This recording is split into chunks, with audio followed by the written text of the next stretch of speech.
So we're gonna do honorable mentions for D tackles right now, and then we'll get into the top 10, as well as a little bit of a commentary there in terms of a specific player that I wanted to announce. But right now, we're doing honorable mentions, and it starts with Ed Oliver.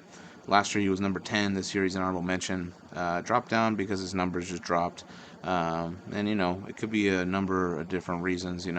Um, but mainly it's just he's probably kind of been figured out a little bit in this game. You have such a great year, you get figured out. If you're one of the greats, you figure out how to have them have different types of, angles and different types of ways that you can get to disrupting or producing numbers that are extremely valuable and extremely productive, because you've got another avenue through it. So the great ones figure out a way to get by and try to get, and I believe Ed Oliver has that. So he's still super young and he can still figure it out. 27 years old, 6 years in the league, 3 years, $46.15 million. 14 games that he played, 29 tackles, 5 tackles for loss, 13 QB hits, 3 sacks, 3 forced fumbles. In the playoffs, 3 games played, 7 tackles, a tackle for loss, 2 QB hits, and a fumble recovery. He was ninth in forced fumbles. Yeah, he had a great year. Obviously, a better year should come, and I believe it will. We do have BJ Hill, an honorable mention this year. This is a Cincinnati Bengals defensive line that's not really that awesome. It's not really top tier. It's not one of the best in the league. But BJ Hill has been a pretty consistent player on this line, and in his career. And honestly, he deserves his credit on what he's been able to do. Man, 30 years old, 7 years in the league, 3 years, $33 million that he has on the contract, 15 games that he played.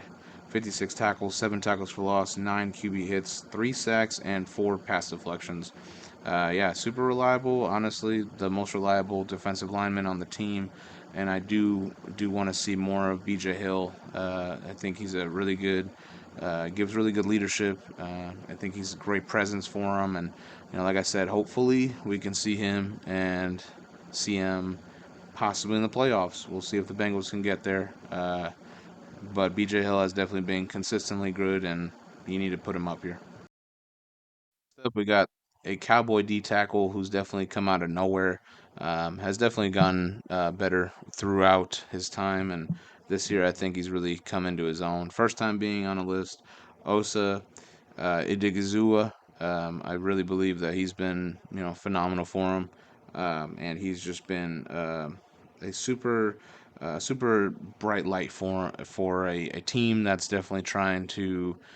It feels like in the middle of a rebuild slash trying to keep pieces together to try to compete in the NFC East in the playoff race and whatnot. But yeah, he does a really good job of being a run stuffer and being a really good it's a player that's just creating chaos for the offense that's on the field. So he does a really good job. And again, he's learning to be better. 26 years old, 4 years in the league, 4 years, $80 million. Yeah, he played 17 games, 47 tackles, 5 tackles for loss, 23 QB hits, 4.5 sacks, 1 pass deflection, 1 forced fumble. Honestly, really productive year. I think he could definitely get better. And I think Dallas has someone here. It's really good that they did sign him long term because, yeah, he's a keeper.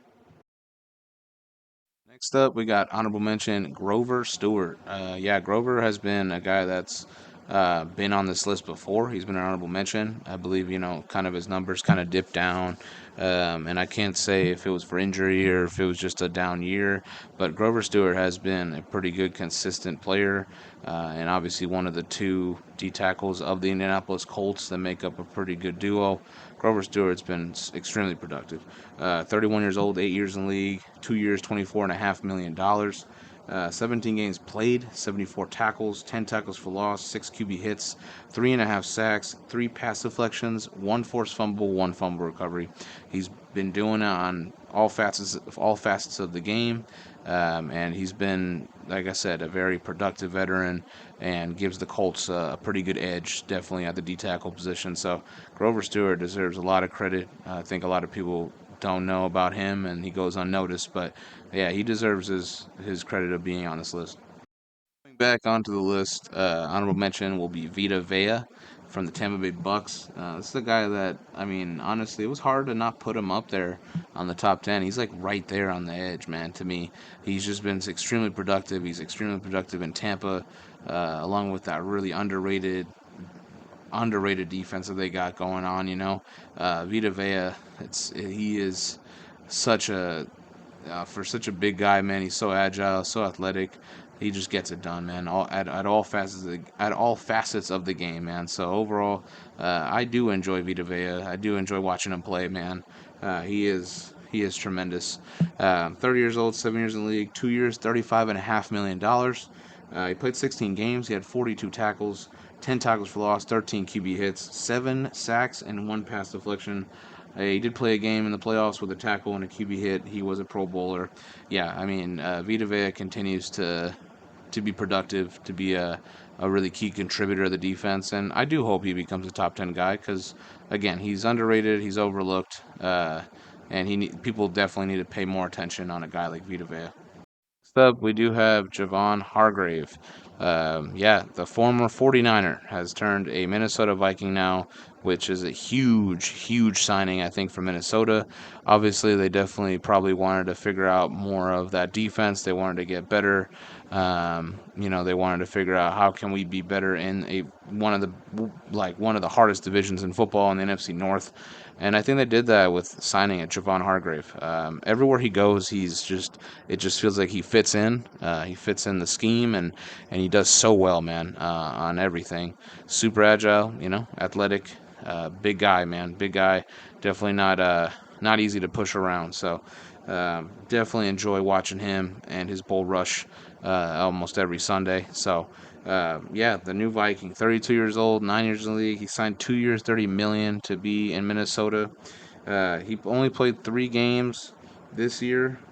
He had 7 tackles, a tackle for loss, 4 QB hits, and a sack. Yeah, I mean, sports, unfortunately, with the injuries, it sucks. And Javon Hargrave at his best is definitely a double-digit sack guy. Definitely can get you around 30 to 40 tackles.